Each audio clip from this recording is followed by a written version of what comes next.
i analog. Portret moje porodice. Fotografije. Sliku mog oca. Sećanje na mog oca. Razgovaram o ovoj temi zato što mislim da je važno da i mi, obični građani koji se nisu našli u toj situaciji, treba da razumemo ljude koji jesu i oni koji su zapravo postaju naši sugrađani. Kako je počela ova radionica i kako su nas u stvari uveli u njihove patike, maltene bukvalno. Nije više da mi gledamo njih kao grupu, nego više kao pojedince, njihovu pojedinačnu priču, život.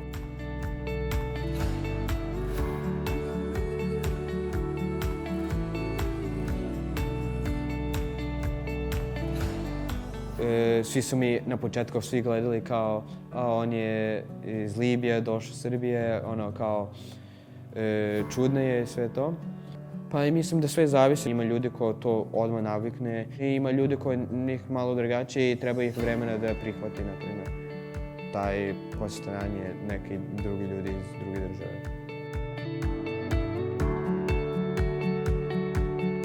Mislim da je ciljna grupa baš za ovu radionicu dobra, zato što em smo mladi, em imamo različite kanale distribucije gde možemo i na društvenim mrežama da delimo, da pričamo međusobno, da radimo neki projekat.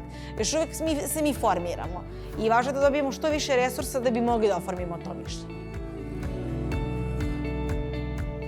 Verovatno ćemo napraviti neko predavanje ili prezentaciju ili tako nešto koje ćemo prvo da sprovedemo u našem razredu. Ako to bude bilo uspešno, onda i po ostatku škole i tako će svaka osoba, u stvari kada nekom drugom to ispriča, znanje će se širiti dalje i dalje kao jedan lanac i to će tako da nastavi.